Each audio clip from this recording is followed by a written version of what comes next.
Hello everyone, আমি আসলে জানি না আমাকে ভিডিওটা কেমনে স্টার্ট করা উচিত বা আমি কেমনে কি বলে স্টার্ট করব।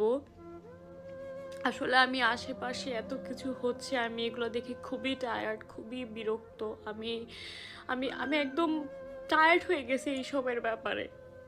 আমি এত কিছু সহ্য করতে না পেরে আসলে আজকে আপনাদের কাছে আমি জিনিসটা শেয়ার করতেছি। এসব কিছু সহ্য করতে করতে আমার দেয়ালে পিঠ থেকে গেছিল, আমি এরপর ঘুরে দাঁড়াইলাম আর এখন দেখি আমার সামনেও দেয়াল, দেয়ালে আমার পিঠ থেকে গেছে। এরপর আমি সামনে ঘুরে দাঁড়াইলাম, এরপর দেখি আমার সামনেও দেয়াল। এটা কোনো কথা? The প্রেমিক কোলাপায় in 3, 2, 1, go. Oh baby, সোনা ময়না পাখি, কবে তুমি হবে আমার আসবে বুকে।